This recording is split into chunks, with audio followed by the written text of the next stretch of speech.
मेरे प्रिय बच्चे, आज के संदेश में तुम्हें कुछ ऐसा मालूम होगा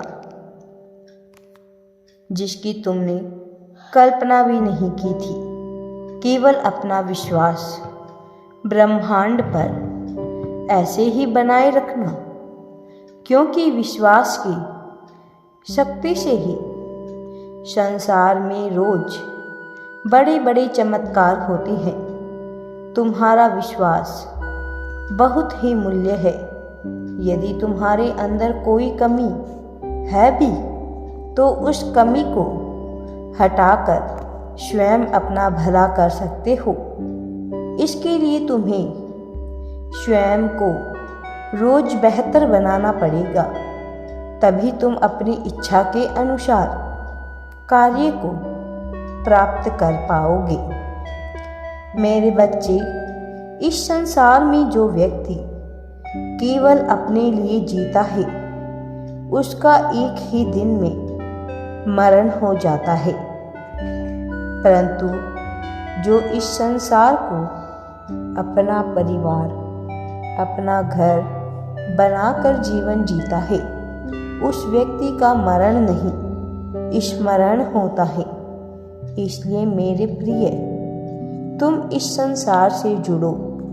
तुम्हें सभी को अपने हृदय से माफ करना सीखना होगा।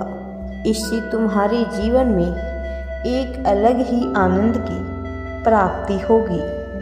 यही तुम्हारे द्वारा की गई सर्वश्रेष्ठ भक्ति होगी, और यह भक्ति ही तुम्हें तुम्हारे समीप ले आएगी।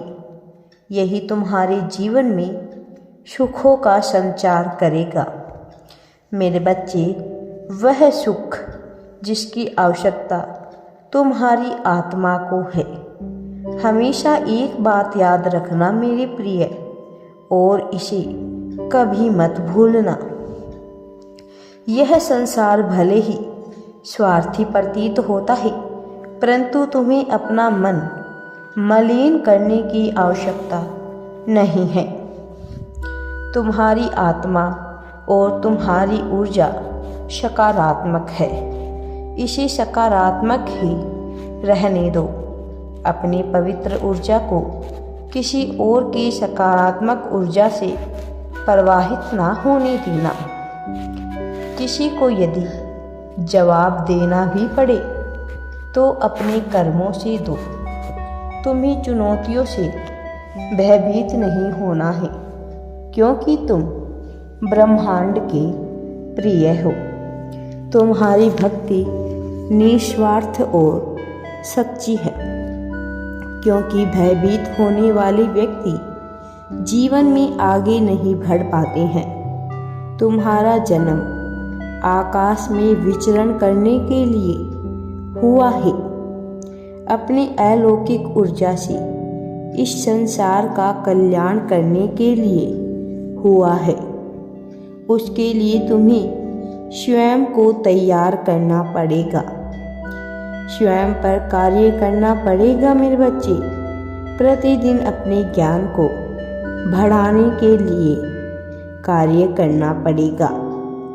तुम्हारे निश्चल भाव से ब्रह्मांड तुमसे जुड़ गया है।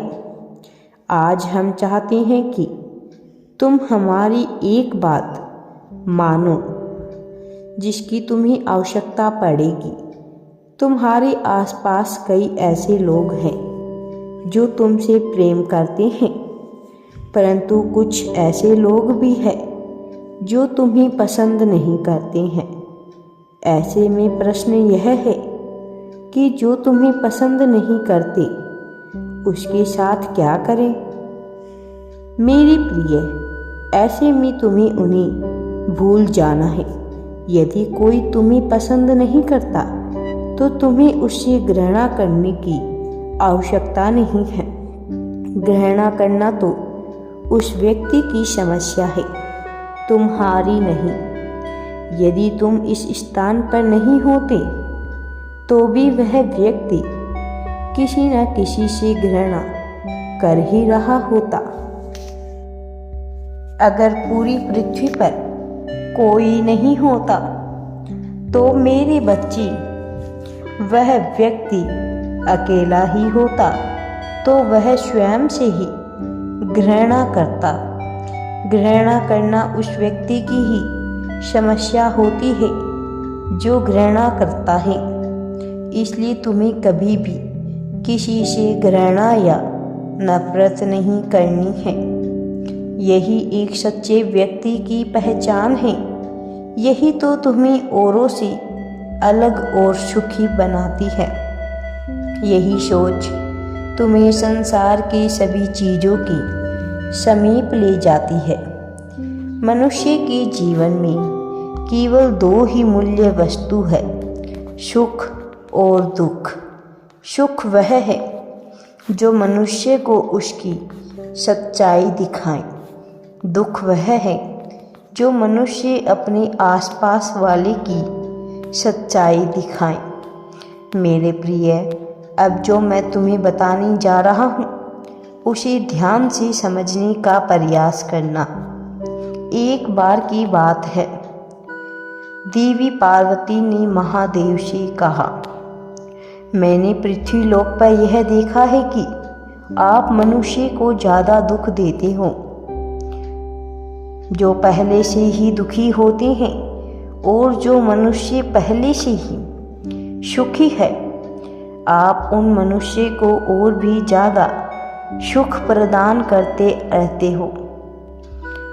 देवी पार्वती की यह बात सुनकर महादेव ने उन्हें उत्तर देने के लिए उन्हें पृथ्वीलोक पर मनुष्य रूप में अवतरित होने को कहा। महादेव पार्वती जी ने मनुष्य रूप में आकर एक छोटे से गांव के पास अपनी कुटिया बनाई। शाम होने पर महादेव जी ने पार्वती जी से कहा कि हमें दूसरे मनुष्यों की तरह अपने रात के भोजन की तैयारी करनी होगी। मैं भोजन सामग्री की व्यवस्था करने जा रहा हूँ और तुम चूल्हे की व्यवस्था कर लो। यह कहकर महादेव जी वहाँ से चले गए। महादेव जी जाते ही देवी पार्वती जी ने गांव में टूटे और गिरे हुए मकानों से कुछ ईंटों का प्रबंध किया और एक सुंदर चूल्हे को तैयार कर दिया।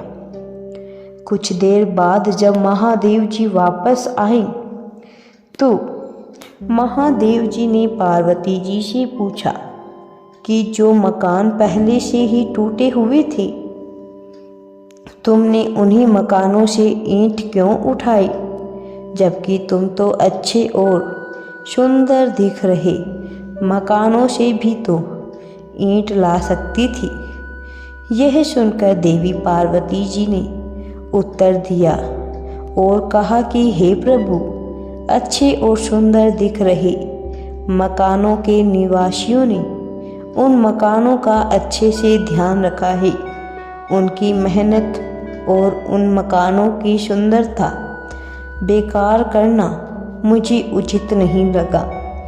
देवी पार्वती जी की यह बात सुनकर महादेव जी ने यह बताया कि जो बात उन्होंने मकानों के बारे में कही है वही उनके प्रश्न का उत्तर भी है। कहने का अर्थ यह है कि जो मनुष्य अपने जीवन का रखरखाव सत्कर्मों से करते हैं उनके जीवन में सुख हमेशा बना रहता है। अपितु जो मनुष्य अपने जीवन को अपने ही कुकर्मों से नष्ट कर देते हैं उनके जीवन में हमेशा ही दुख बना रहता है। इसलिए मनुष्य को अपने जीवन को सदैव खुशियों से और सत्कर्मों से इतना सुंदर बनाना चाहिए जिससे उसके जीवन में दुख प्रदान करना स्वयं ब्रह्मांड को भी उचित ना लगे। राधे राधे जी। वीडियो पसंद आए तो लाइक, शेयर एंड चैनल को सब्सक्राइब जरूर करें।